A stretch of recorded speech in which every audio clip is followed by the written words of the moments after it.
देखिए, ये तो नेताओं को जाना चाहिए, ऐसी घटनाओं में दरवाजे पर जाना चाहिए। ये उनके लिए या किसी के लिए अच्छा कदम है। उपचुनाव को लेकर क्या कुछ तैयारियां हैं आपकी तरफ से, और क्या कितनी सीटों पे लड़ने का अभी तक बातचीत चल रहा है? कि हम जो यूपी की 10 सीटों पर चुनाव हो रहा है, यहाँ एनडीए से जो भी प्रत्याशी आएगा उसका समर्थन करेंगे। हमारी कोशिश हो रही है कि बिहार में 5 विधानसभा के चुनाव हो रहे हैं, वहाँ 1 सीट के लिए हम लोग प्रयास करेंगे कि बिहार में 1 सीट हम लोगों को मिल जाए। लड़ करके हम लोग भी लोकसभा में चुनाव में हम लोग खुला समर्थन एनडीए गठबंधन का किए, वहाँ 1 भी सीट हम लोगों को नहीं दी गई और ये कहा गया कि एनडीए गठबंधन में है, आप लोग सहयोग करिए। तो अब विधानसभा का चुनाव बाई इलेक्शन है, 1 सीट वहाँ हम लोग प्रयास कर रहे हैं कि बिहार में 1 सीट हम लोगों को मिले। क्या लगता है, बातचीत हुई सीट को लेकर? हो जाएगा, बातचीत जिस दिन हो जाएगी हो जाएगा, क्लियर हो जाएगा। कोई बहुत बड़ा तोप थोड़ा हम मांग रहे हैं। मिलने की उम्मीद है सीट? बिल्कुल मिलेगी, क्यों नहीं मिलेगी। प्रदेश में क्या कुछ तैयारियां चल रही है चुनाव को लेकर? देखिए, कल बम्बई में पार्टी का राष्ट्रीय अधिवेशन 2 दिन का है, उसकी तैयारी में वहाँ के लोग लगे हुए हैं। यूपी से पूरे देश के जो हमारे नेता हैं, जिम्मेदार, सभी लोगों को बम्बई राष्ट्रीय अधिवेशन में पहुँचने के लिए बताया गया है। लोग जा रहे हैं, कुछ लोग पहुँच गए हैं, कुछ लोग आज जाएंगे, कुछ लोग शाम को जाएंगे, कुछ लोग कल सुबह जाएंगे। 2 दिवसीय राष्ट्रीय अधिवेशन वहाँ है। उस अधिवेशन का मकसद है कि इस देश में पार्टियां जब सत्ता में रहती हैं तो उनको अति पिछड़ा, अति दलित मुसलमान नहीं दिखाई देता है। सत्ता से बाहर होने के बाद सब कुछ दिखता है। जैसे एक बार भी समाजवादी पार्टी के किसी नेता के जबान पे ये नहीं आया कि हाई कोर्ट ने जो कोटे में कोटा का आदेश दिया है, अगर हम बात करें काका कालेलकर आयोग, मंडल आयोग, मंडल कमीशन, ये पिछड़े दलित अल्पसंख्यक को हिस्सा देने के लिए आयोग गठित हुआ, पिछड़े और अल्पसंख्यक के लिए। लेकिन बीपी सिंह जी आए, मंडल कमीशन लागू किया, 27% रिजर्वेशन। 3 सितंबर 2013 को हाई कोर्ट ने कहा कि 27% आरक्षण बांट करके सबको हिस्सा दिया जाए जो भी पिछड़ी जाति में आते हैं। समाजवादी पार्टी की सरकार थी, नहीं, वो आदेश का नहीं पालन किया। आज सुप्रीम कोर्ट ने कहा कि जो आरक्षण व्यवस्था लागू है उसमें जिनको आरक्षण नहीं मिला है उनको बांट करके देने की, कोटे में कोटा। लेकिन यहां क्या कह रहे हैं, चाहे वो बसपा के लोग हों, चाहे सपा के लोग हों, चाहे कांग्रेस के लोग हों, ये कह रहे हैं कि नहीं, हम मजबूत की मदद करेंगे, हम सुप्रीम कोर्ट के फैसले को नहीं मानेंगे। आज के तारीख में जो DM, SP, DIG, IG, DGP, राज्यपाल, मुख्यमंत्री, राष्ट्रपति हो गया, उसको आरक्षण की क्या जरूरत है। आज जरूरत बाबा साहब डॉक्टर अम्बेडकर ने उन गरीब कमजोर के लिए दिया है। जो मुसलमान गरीब है, जो पिछड़ों में जो अति पिछड़े गरीब हैं, जो दलित में जो गरीब हैं, उनको आरक्षण की व्यवस्था बाबा साहब ने किया है ना। आज उसका विरोध कौन करने जा रहा है? कल ये सपा, बसपा, कांग्रेस के लोग विरोध करने जा रहे हैं कि हम विरोध करेंगे कि सुप्रीम कोर्ट का फैसला गलत है। सुप्रीम कोर्ट का फैसला गलत नहीं है। सुप्रीम कोर्ट ने गरीब कमजोर को ऊपर उठाने के लिए, जो आजादी के बाद से लेकर अब तक आरक्षण का लाभ नहीं पाए हैं, उनको आरक्षण का लाभ देने के लिए सुप्रीम कोर्ट ने फैसला दिया है। लेकिन दुर्भाग्य है, एक चीज और सामने आ रही है, लेटरल जो है समस्या सामने आ रही है। लेटरल एंट्री और कॉलरिज्म 2 चीजें हैं, हम उस पर अध्ययन कर रहे हैं। चपरासी की भर्ती, माली की भर्ती, ड्राइवर की भर्ती, बाबू की भर्ती लिखित परीक्षा से हो रही है। और जो देश को चलाने वाले लोग हैं, ब्यूरोक्रेट हैं, ऐसे लोग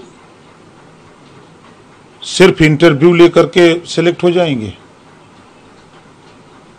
अगर ऐसा है तो उसमें भी जो बाबा साहब डॉक्टर अम्बेडकर जी ने आरक्षण दिया है उसमें भी आरक्षण व्यवस्था लागू होनी चाहिए। ये व्यवस्था कांग्रेस ने ही गलत किया। ये कांग्रेस की रीजिंग में ही व्यवस्था लागू हुई कि मनमानी तरीके से आरक्षण को किनारे रख करके कांग्रेस ने ही शुरुआत की है। कांग्रेस तो लेटरल करी। आप कांग्रेस के लोगों से पूछा जाए कि लेटरल भर्ती प्रक्रिया शुरू किसने किया? कांग्रेस ने शुरू किया। कांग्रेस ने पिछड़े दलित के साथ धोखा किया। कांग्रेस ने पिछड़ों को आरक्षण नहीं दिया, शुरू कांग्रेस ने किया। मैं वही कह रहा हूं कि जब ये सत्ता में रहते हैं लोग तब इनको सुध नहीं आती है, जब ये सत्ता से बाहर जाते हैं तो इनको याद आता है। आज न कांग्रेस को याद है, न सपा को याद है, न बसपा को। एक भी नेता रोहिणी आयोग की बात नहीं कर रहा है। एक भी नेता सामाजिक न्याय समिति की जो रिपोर्ट तैयार है पिछड़ों के आरक्षण बंटवारे को कि पिछड़ों में जो गरीब कमजोर हैं, पिछड़े हैं, उनको आरक्षण दिया जाए। लेकिन पिछड़ा वर्ग में मुसलमान भी आता है। एक बार भी समाजवादी पार्टी, कांग्रेस और बसपा ये नहीं कह रहे हैं कि 27% आरक्षण को बांट दिया जाए ताकि उसका लाभ जुल्हा दुनिया अंसारी, साईं दर्जी, फकीर भी उठावें। ये बोलने की हिम्मत न समाजवादी पार्टी में है, न कांग्रेस में, न बसपा में। ये सत्ता में आते हैं तो हक लूटते हैं, सत्ता से बाहर होते हैं तो वोट लूटने के लिए, गुमराह करके वोट लेने के लिए काम करते हैं। यही इन लोगों का काम है।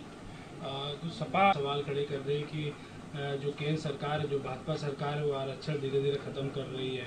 आरक्षण के मुद्दे को लेकर देखा जाए तो लोकसभा चुनाव में भी जो है कहीं न कहीं विपक्ष को फायदा मिला है। ये समाजवादी पार्टी प्रमोशन में आरक्षण किसने खत्म किया था?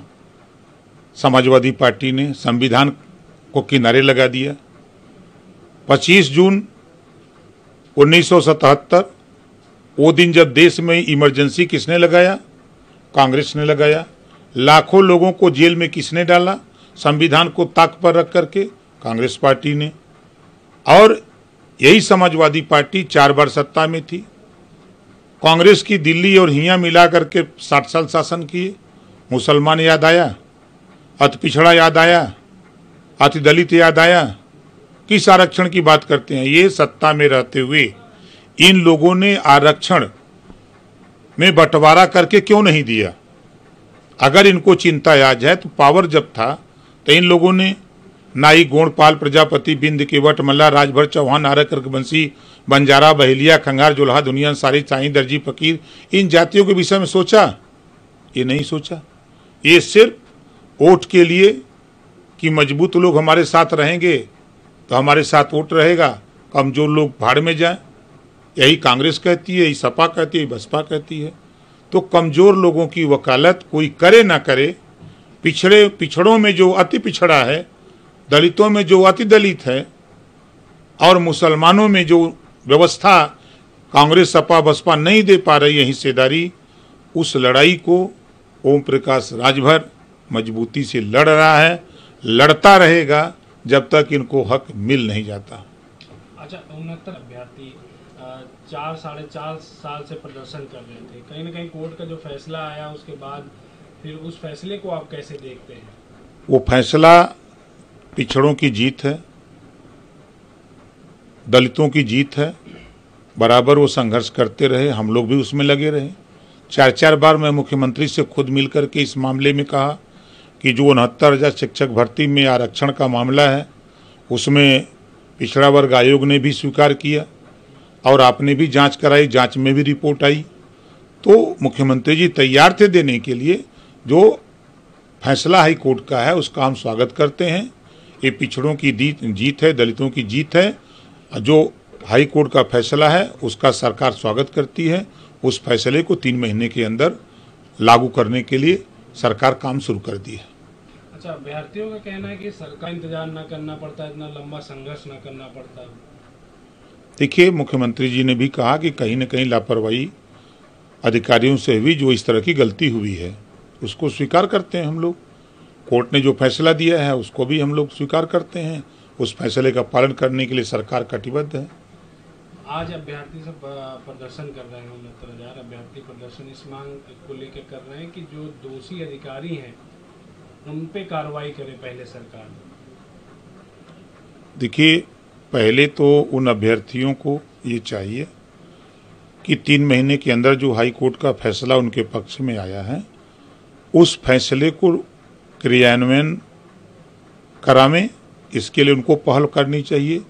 अगर वो पहले दोषी जो लोग हैं उनके खिलाफ कार्रवाई की मांग कर रहे हैं तो उस पर भी सरकार विचार करेगी। वो लिखित दें, धरना प्रदर्शन से तो होगा नहीं, वो लिख के दें, सरकार उसकी भी जांच कराएगी, जो दोषी होगा उसके खिलाफ कार्रवाई होगी।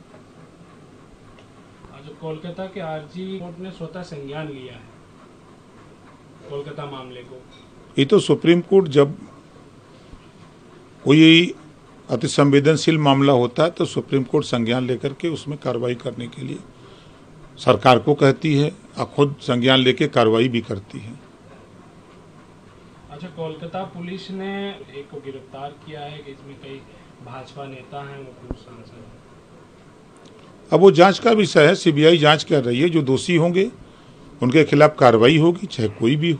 कोलकाता पुलिस का कहना है कि ये अफवाह फैला रहे थे, ये सब भाजपा के नेता हैं और जो अन्य जो सोशल मीडिया जो चलाते हैं उनके खिलाफ। अब वो जांच का विषय है। जांच में मैं फिर कह रहा हूं, जो दोषी होगा उसके खिलाफ कार्रवाई होगी। समाजवादी पार्टी कह रही कि इस जो समाजवादी पार्टी 2 मुहैया सांप की तरह बोलती है। समाजवादी पार्टी, बसपा, कांग्रेस के लोग ये कहा करते थे कि बाई इलेक्शन सत्ता पक्ष का होता है। आप भी सुने होंगे कि सत्ता पक्ष का होता है, तो फिर कैसे जीतोगे भैया? जब सत्ता पक्ष का होता है तो बाई इलेक्शन होने जा रहा है ना, सामने आ जाएगा। और जिस आरक्षण की बात कर रहे हैं, सबसे बड़ा पिछड़ों का हक लूटने का काम अगर कोई किया तो समाजवादी पार्टी ने किया है। 27% आरक्षण का हक लूटने का काम किया है तो समाजवादी पार्टी के लोगों ने किया है। ये भूल गए वो लोग। मुसलमानों का, मुसलमान भी पिछड़े वर्ग में आता है, उनका भी हक लूटा गया है। लेकिन मुसलमान को एक नशा लगा, बीजेपी को हराएंगे। वो अपने हक के लिए नहीं लड़ रहे हैं, वो बीजेपी को हराने के लिए। भले वो समुद्र में चले जाएं, लेकिन उनको जिस दिन अकल आ जाएगी, जिस दिन अपने अकल का इस्तेमाल करेंगे कि हमारा हक लूटा जा रहा, हम अपने हक के लिए लड़ें, मैं दावे के साथ कहता हूँ फिर समाजवादी पार्टी को समझ में आ जाएगा कि हक अब हम लूट नहीं सकते। जैसे आज जागृति बड़े पैमाने पर पिछड़ों में आई है। आज अभ्यर्थी को देखिए, शिक्षक भर्ती वालों में जो अभ्यर्थियों को जानकारी हुई, लड़ते रहे और 13 अगस्त को फैसला हाई कोर्ट ने दिया, उनको न्याय मिला। तो ये अपने हक के लिए नहीं लड़ते हैं, ये भले बर्बाद हो जाए, लेकिन ये भाजपा को बर्बाद करने के लिए लड़ते हैं। और इनका हक लूट कौन रहा है?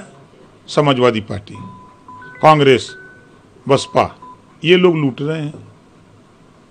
इस उपचुनाव में क्या लगता है, सपा और कांग्रेस की जो गठबंधन सीटें हैं उसको लेकर क्या कुछ कहेंगे आप? कि जनता मालिक है, जनता के बीच में सब लोग जा रहे हैं, हम लोग भी जा रहे हैं। जनता निर्णय करेगी, चुनाव की घोषणा होगी, रिजल्ट आएगा, जिस दिन काउंटिंग होगी तो दूध का दूध, पानी का पानी हो जाएगा।